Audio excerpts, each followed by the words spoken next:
ನಮಸ್ಕಾರ ಸ್ನೇಹಿತರೆ, ಹೇಗಿದ್ದೀರಾ ಎಲ್ಲರೂ? ನಿಮ್ಗೆ ಗೊತ್ತಿರೋ ಹಾಗೆ ನಾನು ಯಾವುದಾದ್ರೂ ಒಂದು ಟಾಪಿಕ್ ಬಗ್ಗೆ ವಿಡಿಯೋ ಮಾಡ್ತಾ ಇರ್ತೀನಿ. ಇವತ್ತು ನಾನು ಆರಿಸ್ಕೊಂಡಿರೋ ಟಾಪಿಕ್ ಅಂದರೆ ಸಪ್ರೆಸ್ಡ್ ಎಮೋಷನ್ಸ್. ಅಂದರೆ ನಾವು ಅದುಮಿಟ್ಟುಕೊಂಡ್ರೆ ಯಾವುದಾದ್ರೂ ಒಂದು ನಮ್ಮ ಭಾವನೆಗಳನ್ನ ಅದುಮಿಟ್ಟುಕೊಂಡಿರ್ತೀವಿ, ಅದರ ಪರಿಣಾಮ ನಮ್ಮ ಮನಸ್ಸಿನ ಮೇಲೆ, ನಮ್ಮ ಸಬ್ಕಾನ್ಷಿಯಸ್ ಮೈಂಡ್ ಮೇಲೆ ಏನಾಗುತ್ತೆ ಅನ್ನೋದನ್ನು ನೋಡ್ತಾ ಹೋಗೋಣ. ಮೊದಲನೇದಾಗಿ ನಾವು ಯಾಕೆ ನಮ್ಮ ಭಾವನೆಗಳನ್ನ ಅದುಮಿಟ್ಕೊಳ್ತೇವೆ ಅಂತ ನೋಡೋಣ. ನಾವು ಮಕ್ಕಳಾಗಿದ್ದಾಗ ನಮಗೆ ಏನೇ ಮನಸ್ಸಿಗೆ ಅನಿಸಿದ್ರು ಯಾವುದೇ ಭಯ ಇಲ್ಲದೆ ಇರೋ ಹಾಗೆ ಓಪನ್ ಆಗಿ ಹೇಳ್ಬಿಡ್ತಾ ಇದ್ವಿ. ನೀವು ಯಾವುದೇ ಮಗುವನ್ನು ನೋಡಿ, ಅದು ಮಾತು ಕಲಿತ ತಕ್ಷಣ ಅದಕ್ಕೆ ಏನೇನು ಅನಿಸುತ್ತೋ ಅಂದರೆ ತುಂಬ ಹೆಚ್ಚು ಪದಗಳು ಗೊತ್ತಿಲ್ಲದೆ ಇದ್ದರೂ ತನಗೇನು ಅನಿಸುತ್ತೋ ಅದನ್ನು ಎಕ್ಸ್ಪ್ರೆಸ್ ಮಾಡುತ್ತೆ. ಸಿಟ್ಟು ಬಂದರೆ ಕೂಗಾಡಿ ಕಿರ್ಚಾಡಿ ಮಾಡುತ್ತೆ, ಅಳು ಬಂದರೆ ಅಳತ್ತೆ, ನಗು ಬಂದರೆ ನಗುತ್ತೆ, ಖುಷಿ ಆದರೆ ತುಂಬ ಖುಷಿ ಪಡುತ್ತೆ, ಈ ರೀತಿ ಆಗುತ್ತೆ. ಆದರೆ ನಾವು ಬೆಳೀತಾ ಬೆಳೀತಾ ಏನಾಗುತ್ತೆ, ನಮ್ಮ ಒಂದು ಸೋಷಿಯಲ್ ಪ್ರೆಷರ್ ಕ್ರಿಯೇಟ್ ಆಗುತ್ತೆ. ಫ್ಯಾಮಿಲಿಯಲ್ಲಾಗಿರ್ಬೋದು, ಮತ್ತು ಹೊರಗಡೆ ಹೋದಾಗ ಆಗಿರ್ಬೋದು, ನಮ್ಮ ಎಮೋಷನ್ಸ್ನ ಪೂರ್ತಿಯಾಗಿ ನಾವು ಎಕ್ಸ್ಪ್ರೆಸ್ ಮಾಡ್ಲಿಕ್ಕಾಗಲ್ಲ. ಸ್ಪೆಷಲಿ ನಮ್ಮ ಕೋಪ ಆಗಿರ್ಬೋದು, ಮತ್ತು ಬೇರೆ ಯಾವುದೇ ಎಮೋಷನ್ಸ್ ಆಗಿರ್ಬೋದು, ಕೋಪ, ಅಳು, etcetera etcetera, specially negative emotions. ಯಾಕೆಂದರೆ ನಾವು ಬೆಳಿಬೇಕಾದ್ರೆ ಏನಾಗುತ್ತೆ, ನಮ್ಮ ಪೇರೆಂಟ್ಸ್ ಆಗಿರ್ಬೋದು, ಟೀಚರ್ಸ್ ಆಗಿರ್ಬೋದು, ನೆಗೆಟಿವ್ ಎಮೋಷನ್ಸ್ನ ಎಕ್ಸ್ಪ್ರೆಸ್ ಮಾಡಿಕೊಡ್ದು ಅಂತ ಹೇಳ್ಕೊಡ್ತಾರೆ ಹೊರತು ಯಾವ ವೇನಲ್ಲಿ ನಾವು ಅದನ್ನು ಎಕ್ಸ್ಪ್ರೆಸ್ ಮಾಡಬೇಕು ಅನ್ನೋದನ್ನು ನಮಗೆ ಕಲಿಸೋದಿಲ್ಲ. ಅದೇನಾಗುತ್ತೆ, ನಮ್ಮ ಒಂದು ಬುದ್ಧಿ ಬಂದಾಗಿಂದ, ಅಂದರೆ ನಾವು ಯಾವಾಗಿಂದ ಎಕ್ಸ್ಪ್ರೆಷನ್ ನಾವು ಮಾಡಲಿಕ್ಕೆ ಕಲ್ತ್ಕೊಳ್ಳೋದಿಲ್ವೋ, ಅಂದರೆ ಯಾವಾಗಿಂದ ನಾವು ನಮ್ಮ ಭಾವನೆಗಳನ್ನ ಅದ್ಬಿಟ್ಕೊಳ್ಳಿಕ್ಕೆ ಶುರು ಮಾಡ್ತೀವೋ ಅದು ನಮ್ಮ ಸಬ್ಕಾನ್ಷಿಯಸ್ ಮೈಂಡಲ್ಲಿ ಒಂದೊಂದೇ ಭಾವನೆಗಳು ಉಳಿತಾ ಹೋಗುತ್ತೆ, ಅದು ಹೊರಗಡೆ ಎಕ್ಸ್ಪ್ರೆಸ್ ಆಗಿರೋದಿಲ್ಲ. ಅಂದರೆ ಈಗ ಪ್ರೆಷರ್ ಕುಕ್ಕರ್ ಒಂದು ಎಕ್ಸಾಂಪಲ್ ತಗೊಂಡ್ರೆ, ಅದಕ್ಕೆ ವಿಷಲ್ ಇರುತ್ತೆ, ಅಂದರೆ ಅದರ ಪ್ರೆಷರ್ ಹೊರಗೆ ಹೋಗಲಿಕ್ಕೆ ವಿಷಲ್ ಇರುತ್ತೆ. ಫಾರ್ ಎಕ್ಸಾಂಪಲ್, ಆ ವಿಷಲ್ಲಿನ ಒಂದೇನು ನಳಿಕೆ ಇರುತ್ತೆ, ಅದರಲ್ಲಿ ಏನಾದ್ರು ಸಿಕ್ಕಾಕೊಂಡು ಯಾವ ರೀತಿ ಪ್ರೆಷರ್ ಕುಕ್ಕರಿಗೆ ಪ್ರೆಷರ್ ಹೋಗೋಕ್ಕಾಗದೆ ಬರ್ಸ್ಟ್ ಆಗುತ್ತೋ ಅದೇ ರೀತಿ ನಮ್ಮ ಮನಸ್ಸಿನಲ್ಲಿ ಒಂದು ರೀತಿ ಪ್ರೆಷರ್ ಶುರು ಆಗುತ್ತೆ. ಸೊ ಅದರ ಪರಿಣಾಮಗಳೇನೇನು ಅಂತ ನೋಡ್ತಾ ಹೋಗೋಣ. ಮೊದಲನೇದಾಗಿ ಏನಾಗುತ್ತೆ ನೋಡೋಣ. ಮೊದಲ ಪರಿಣಾಮ ಏನಾಗುತ್ತೆ ಅಂದರೆ ಅತಿಯಾದ ಭಾವನಾತ್ಮಕ ಒತ್ತಡ ಶುರು ಆಗುತ್ತೆ.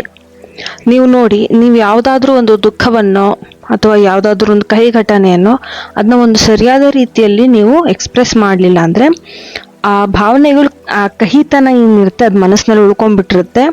ನಿಮ್ಮ ಪ್ರತಿ ಯೋಚನೆಯಲ್ಲೂ ಅದು ಬರ್ಲಿಕ್ಕೆ ಶುರು ಆಗುತ್ತೆ.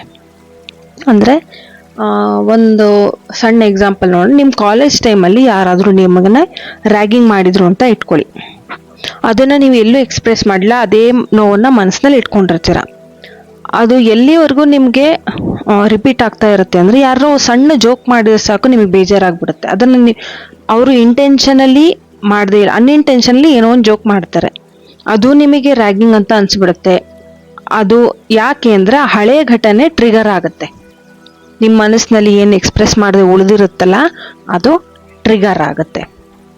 ಹೇಗೆ ಪ್ರೆಷರ್ ಕುಕ್ಕರಿಗೆ ಒಂದು ಲಿಮಿಟ್ ಇರುತ್ತೋ ಆ ಪ್ರೆಷರ್ ತಡೆಯೋದು, ಹಾಗೆ ನಮ್ಮ ಮನಸ್ಸಿಗೂ ಒಂದು ಲಿಮಿಟ್ ಇರುತ್ತೆ. ಆ ಲಿಮಿಟ್ನ ಮೀರಿ ನಾವು ಆ ಎಮೋಷ್ನಲ್ ಪ್ರೆಷರ್ನ ತಡ್ಕೊಂಡ್ರೆ ನಮ್ಮ ಕಂಟ್ರೋಲ್ಗೆ ಮೀರಿ ಅದು ಹೊರಗೆ ಬರಲಿಕ್ಕೆ ಶುರು ಆಗುತ್ತೆ. ಆವಾಗ ಅದೇನಾಗುತ್ತೆ, ಬೇರೆಯವರಿಗೆ ಒಂದು ರೀತಿ ಇನ್ಸೆನ್ಸಿಟಿವ್ ಆಗಿ ಕಾಣುತ್ತೆ, ಒಂದು ರೀತಿ ತುಂಬ ಡ್ರಾಮ್ಯಾಟಿಕಲ್ ಆಗಿ ಇವ್ರು ರಿಯಾಕ್ಟ್ ಮಾಡ್ತಿದ್ದಾರೆ ಅಂತ ಅನಿಸುತ್ತೆ. ಬೇರೆಯವರಿಗೆ ಅದೇನು ಇಷ್ಟು ಡ್ರಾಮಾ ಕ್ರಿಯೇಟ್ ಮಾಡೋ ಅವಶ್ಯಕತೆ ಇತ್ತಾ ಅಂತೆಲ್ಲ ಅನಿಸುತ್ತೆ. ಆದರೆ ನೀವು ಅದನ್ನು ವರ್ಷಗಟ್ಟಲೆ ತಡ್ಕೊಂಡಿರ್ತೀರ, ಯಾವಾಗೋ ಒಂದ್ಸತಿ ಬರ್ಸ್ಟ್ ಮಾಡಿಬಿಡ್ತೀರ.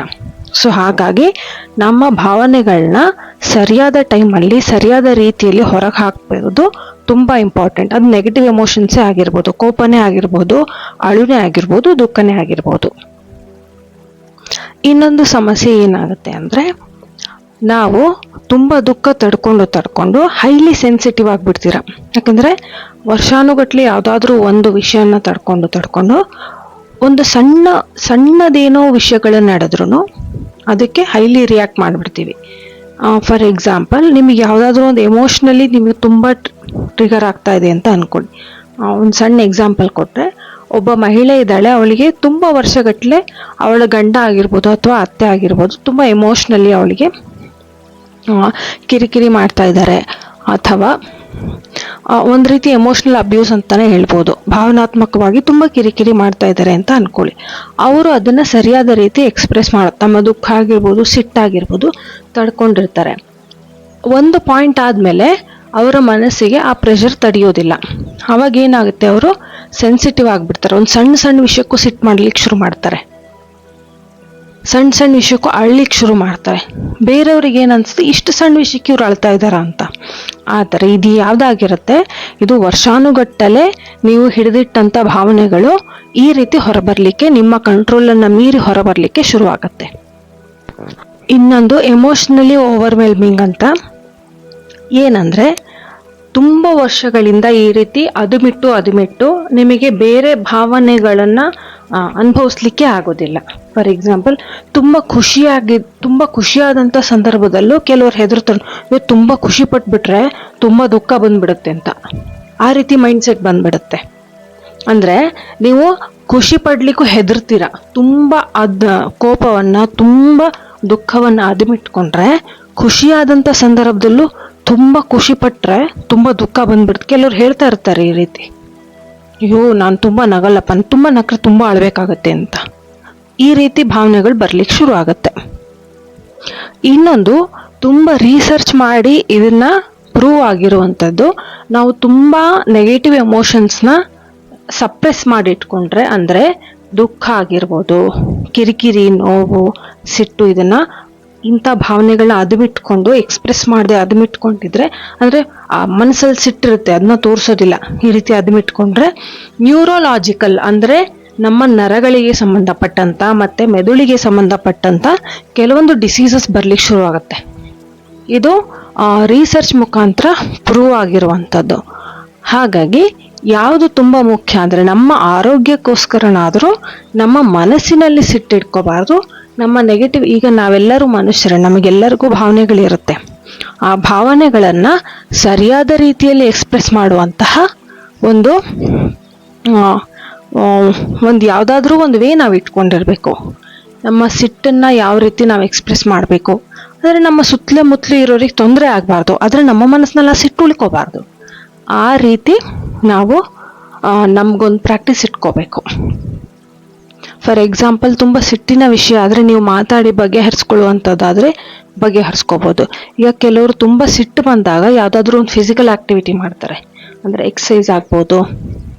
ಆ ರೀತಿ ಎಕ್ಸಸೈಸ್ ಮಾಡೋದು, ರನ್ನಿಂಗ್ ಮಾಡೋದು, ವಾಕಿಂಗ್ ಮಾಡೋದು, ಈ ರೀತಿ ನಮ್ಮದೇನು ನೆಗೆಟಿವ್ ಎಮೋಷನ್ ಇರುತ್ತೆ ಅದು ಫಿಸಿಕಲ್ ಎನರ್ಜಿಯಾಗಿ ಹೊರ ಹೋಗುವಂತೆ ಕೆಲವರು ಪ್ರಾಕ್ಟೀಸ್ ಇಟ್ಕೊಂಡಿರ್ತಾರೆ. ಅದೇ ರೀತಿ ನಮ್ಮ ನೆಗೆಟಿವ್ ಎಮೋಷನ್ಸ್ನ ಹೊರಗೆ ಹಾಕೋದಕ್ಕೆ ಒಂದು ವೇಯನ್ನು ನಾವೇ ಹುಡ್ಕೋಬೋದು. ಮತ್ತು ಮೈಂಡ್ಫುಲ್ ಆಗಿರುವಂಥ ಕೆಲವೊಂದು ಹ್ಯಾಬಿಟ್ಸ್ನ ಬೆಳೆಸ್ಕೋಬೇಕು. ಏನಂದರೆ, ಒಂದನೇದಾಗಿ ಎಕ್ಸಸೈಸ್ ಮಾಡೋದು ಒಳ್ಳೆ ಹ್ಯಾಬಿಟ್ಟು. ಇನ್ನೊಂದು ಮೆಡಿಟೇಷನ್ ಮಾಡೋದು ಮತ್ತು ಪ್ರಾಣಾಯಾಮದಂತಹ ಅಭ್ಯಾಸ ಮಾಡ್ಕೊತಿದ್ರೆ ನಮ್ಮ ಮನಸ್ಸಿನಲ್ಲಿರೋದು ಎಕ್ಸ್ಪ್ರೆಸ್ ಆಗೋದಕ್ಕೆ ಹೆಲ್ಪ್ ಆಗುತ್ತೆ. ಸೊ ಇದಿಷ್ಟು ಸಪ್ರೆಸ್ಡ್ ಎಮೋಷನ್ಸ್ ಬಗ್ಗೆ ನನಗೆ ಗೊತ್ತಿದ್ದಂಥ ಮಾಹಿತಿ. ಸೊ ಇಷ್ಟೊತ್ತು ನನ್ನ ಮಾತನ್ನ ಪೇಷನ್ಸಿಂದ ಕೇಳಿಸ್ಕೊಂಡಿದ್ದಕ್ಕೆ ಥ್ಯಾಂಕ್ ಯು ಸೋ ಮಚ್. ಈ ವಿಡಿಯೋ ನಿಮಗೆ ಇಷ್ಟ ಆಗಿದ್ದಲ್ಲಿ ವಿಡಿಯೋನ ಲೈಕ್ ಮಾಡಿ, ಶೇರ್ ಮಾಡಿ, ಸಬ್ಸ್ಕ್ರೈಬ್ ಮಾಡಿ, ಬೆಲ್ ಐಕಾನ್ ಕ್ಲಿಕ್ ಮಾಡೋದಕ್ಕೆ ಮರಿಬೇಡಿ. ಮುಂದಿನ ವಿಡಿಯೋ ಯಾವ ಟಾಪಿಕ್ ಮೇಲೆ ಮಾಡಬಹುದು ಅನ್ನೋದನ್ನು ಕಮೆಂಟ್ಸ್ನಲ್ಲಿ ತಿಳಿಸಿ. Thank you so much for watching.